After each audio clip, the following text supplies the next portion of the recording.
Halo semuanya, selamat datang di channel 100 Alur Cerita. Pada kesempatan kali ini saya akan membahas cerita Machine Guard Part 4. Nah, buat kalian yang mungkin belum nonton Part 1, Part 2, dan Part 3, silahkan cek di playlist yang telah saya buat. Oke, tanpa basa-basi lagi, mari kita mulai ke pembahasannya. Setelah instruktur memberitahu bahwa Chun Mukem tidak akan bisa berjalan untuk sementara waktu, para kadet langsung terkejut. Apa yang harus kita lakukan? Ucap para kadet yang mendengar bahwa Chun Mukem tidak bisa berjalan dengan baik. Instruktur lalu menotok kepala Chun Mukem hingga ia pingsan, lalu ia pun membopongnya keluar. Tunggu, ada satu orang lagi di sini, ucap Chun Yewon pada instruktur. Tuan, biar aku saja yang membawanya, ucap Heobong pada Chun Yewon. Tetapi Chun Yewon menolaknya dan berkata bahwa ialah yang akan membawa bawahan Chun Mukem tersebut. Terlihat Chun Yewon berlari ke arah instruktur dan berkata bahwa ada satu orang lagi yang membutuhkan perawatan. Instruktur itu sebenarnya sudah tahu dan sengaja melakukan hal tersebut agar ada salah satu dari mereka yang mengikutinya. Chun Yewon bertanya pada instruktur mengapa ia melakukan hal tersebut. Instruktur pun menjelaskan bahwa ia berpikir mungkin tim Chun Yewon akan mengalami kemunduran. Ia pun berkata bahwa ia terkejut karena melihat yang satu ini atau Chun Mukem terluka. Ia pun pergi dan berkata pada Chun Yewon agar cepat kembali ke asramanya. Lalu sebelum pergi ia berkata, "Kau perlu belajar menggunakan kayu jika tidak ada rotan," ucap instruktur sambil pergi. Terlihat Chun Yewon merenungkan perkataan tersebut. Ia berpikir apakah penyerangan ini bukan hanya pada mereka, melainkan pada tim lain juga. Lalu Chun Yewon melihat semut besar yang dikalahkan oleh semut-semut kecil yang mengelilinginya. Mengincar ketua tim. Berarti mereka ingin membuat tes kedua hari esok lebih mudah, ucap Chun Yewon dalam hatinya. Chun Yewon pun akhirnya mengerti tentang alasan mengapa tes kedua dibagi menjadi beberapa grup, dan itu karena untuk menciptakan situasi seperti saat ini. Chun Yewon berkata dalam hatinya sambil tersenyum, "Ini adalah sekte iblis. Mereka ingin kita bertindak seperti iblis tanpa ditahan oleh aturan yang tak berguna." Terlihat di asrama kelompok 8, para kadet panik karena ketua mereka telah dikalahkan.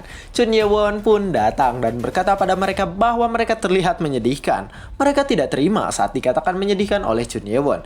Chun Yewon lalu berkata, "Kalian hanya mengeluh dan tidak berpikir untuk memilih ketua baru dan membuat rencana. Jika kalian seperti ini, bukankah kalian menyedihkan?" ucap Chun Yewon. Lalu mereka berkata, memangnya siapa yang bisa menggantikan ketua mereka saat ini? Tiba-tiba Heobong muncul dan berkata bahwa Chun Yewon sangat cocok menjadi ketua. Ia mengatakan hal tersebut dengan wajah yang berbinar-binar. Mereka semua pun terdiam, terlihat para kadet bingung dengan hal tersebut. Lalu salah satu kadet mengangkat tangannya dan berkata bahwa ia setuju dengan keputusan tersebut. Terlihat para kadet lain juga mengangkat tangannya karena mereka setuju dengan hal itu. Beberapa kadet terlihat berbisik satu sama lain karena mereka berpikir bahwa mereka tetap ingin melayani Chun Mukem, tapi karena keadaan pada akhirnya mereka pun setuju dengan hal tersebut. Chun Yewon pun berkata dalam hatinya, "Jadi semua orang setuju dengan aku menjadi pemimpin tim ya? Bagus," ucap Chun Yewon dalam hatinya. Ia pun lalu membuat rencana dengan para kadet yang ada di kelompok 8. Setelah itu, saat tengah malam terlihat para kadet di asrama kelompok 8 telah tertidur. Lalu Chun Yewon mengaktifkan mode penglihatan malamnya. Chun Yewon menggunakan masker dan mengendap-endap pergi keluar. Terlihat Chun Yewon masuk ke asrama kelompok 7. Para kadet di sana terlihat sudah tertidur semua. Chun Yewon pun masuk dan meminta Nano untuk memeriksa apakah di antara mereka ada orang yang menyerang Chun Mukem. Tetapi ternyata setelah dianalisis oleh Nano, tidak ada satupun yang cocok dengan orang tersebut. Setelah mendengar hal tersebut, Chun Yewon pun langsung menotok mereka semua. Tetapi saat ia akan menotok ketua kelompok itu, ketuanya tiba-tiba terbangun. Siapa kau?" ucap ketua kelompok tersebut. Tetapi sebelum ia berbicara lebih banyak, Chun Yewon langsung menotoknya hingga pingsan. Ia pun lalu melukai tangannya dengan jarum. "Ini bukan salahmu, tapi jangan membenciku," ucap Chun Yewon dengan tatapan mengerikan. Ia pun lalu berpindah ke asrama berikutnya. Saat dianalisis, kamar tersebut ternyata hanya ada 16 orang. Chun Yewon terkejut karena per kelompok biasanya memiliki 20 orang anggota. Terlihat saat dianalisis tidak ada orang yang sesuai dengan orang bertopeng penyerang Chun Mukem. Terlihat Chun Yewon kesal karena tidak bisa menemukan orang tersebut. Tapi ia pun lalu berkata dalam hatinya, "Tidak ada aturan kalau aku hanya harus mengincar ketua tim. Karena itu, mata dibalas mata dan gigi akan dibalas gigi," ucap Chun Yewon dengan tatapan mengerikan. Scenes berganti kembali di saat Chun Ye-won akan melakukan tes kedua. Terlihat Chun Ye-won yang sedang mengambil nomor undian untuk tes diperhatikan oleh direktur akademi. Chun Ye-won dan 4 ketua lainnya sedang berada di hadapan Lee Ha-meng atau direktur akademi. Ia pun berkata, "Karena kalian telah mempersiapkan ujian dengan adil, kuharap kalian menunjukkan kemenangan yang bagus." Terlihat keempat ketua kelompok tersebut gugup karena mereka sebelumnya merasa tidak ada keadilan di sini. Saat sedang kembali ke tempatnya masing-masing, Chun Ye-won memandang salah satu dari ketua kelompok. Ia merasa bahwa mata orang tersebut familiar. Chun Ye-won pun meminta Nano untuk memindai orang tersebut. Setelah dipindai, ternyata orang tersebut cocok dengan orang bertopeng penyerang Chun Mukem. Chun Ye-won tersenyum kecil lalu berkata dalam hatinya, "Akhirnya, aku menemukanmu." Lalu, tes kedua pun dimulai. Terlihat tes pertama ialah pertarungan antar kelompok 1 dan kelompok 3. Mereka saling berhadapan satu sama lain. Terlihat kelompok 1 yang dipimpin Chun Moo-yeon melakukan sebuah formasi yang bagus, sehingga menyebabkan mereka saling berhadapan satu sama lain. Terlihat perisai mereka saling beradu satu sama lain. Terlihat ketua kelompok 3 terjatuh. Lalu ia pun ditusuk dengan pedang oleh Chun Moo-yeon. Kelompok 3 yang tertekan mulai kehilangan konsentrasi dan ketuanya berhasil dikalahkan. Ia berlutut di hadapan Chun Moo-yeon. Lalu Chun Moo-yeon berkata, "Ini kekalahanmu, menyerahlah."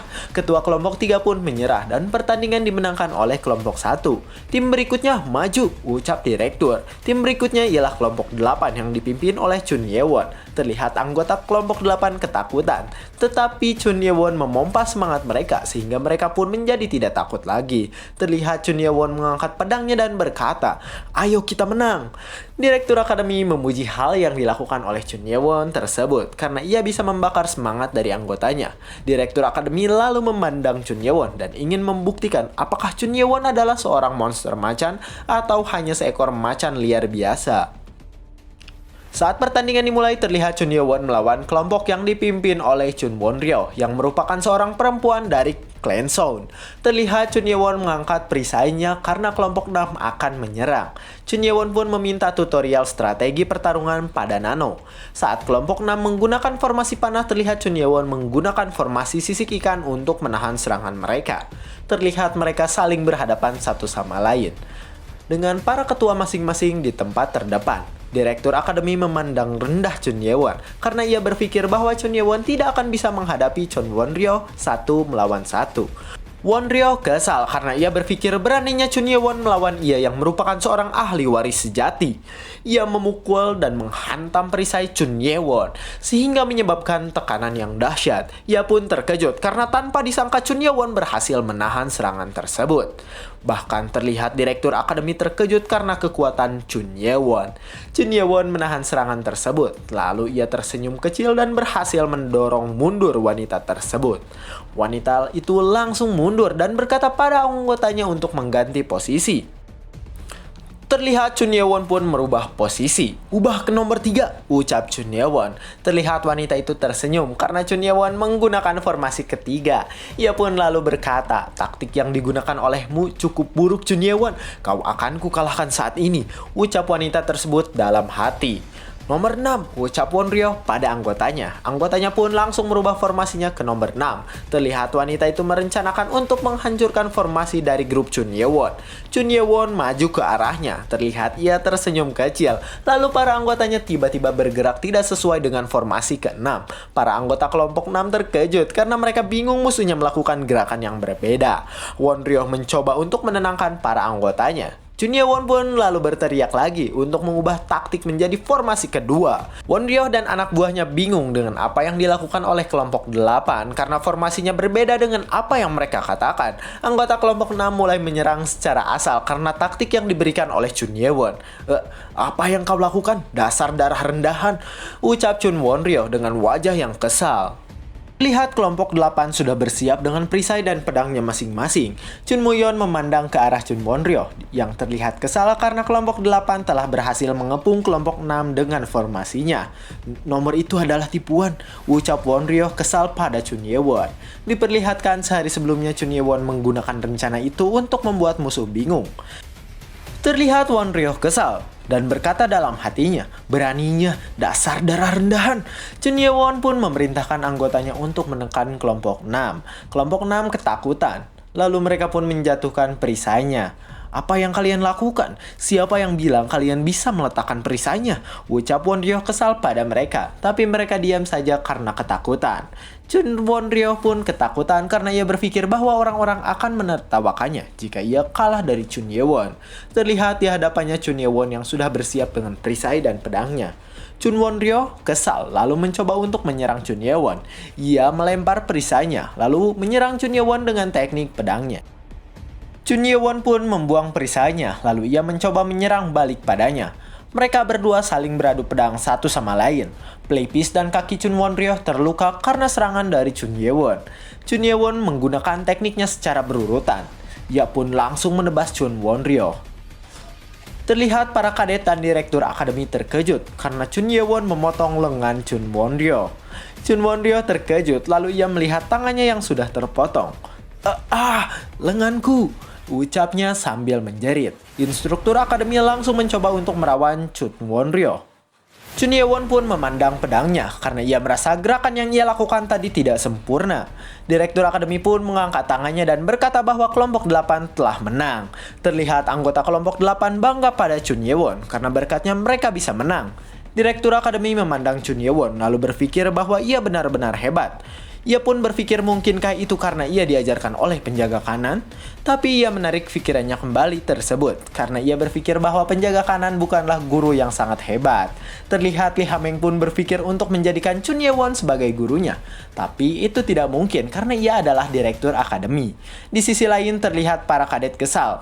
Mereka berpikir bahwa Chun Ye-won menyembunyikan bela dirinya. Tes pun dilanjutkan. Terlihat pada saat ini ialah tes antara kelompok ke-7. Terlihat ketua kelompok 7 kesakitan karena perutnya terluka setelah terkena tenaga dalam dari Chun Ye-won. Terlihat ia memandangi Chun Ye-won dengan wajah yang kesal. Chun Ye-won pun hanya tersenyum kecil saat melihatnya. Terlihat lawannya meremehkan kelompok 7 karena kaki anggota kelompok 7 pincang setelah diserang oleh Chun Ye-won pada malam hari. Mereka maju dengan percaya diri menggunakan formasi ke-6. Tanpa disangka ketua kelompok 7 dengan wajah kesal memerintahkan anggotanya untuk menggunakan formasi panah. Dengan wajah menyeramkan, ketua kelompok 7 memegang pedangnya. Ia pun langsung menyerang lawannya, hingga perisai yang digunakan lawannya terpental. Setelah itu ia pun langsung menusuk dada dari lawannya tersebut. Dan bersambung. Itulah Nanomesin Part 4.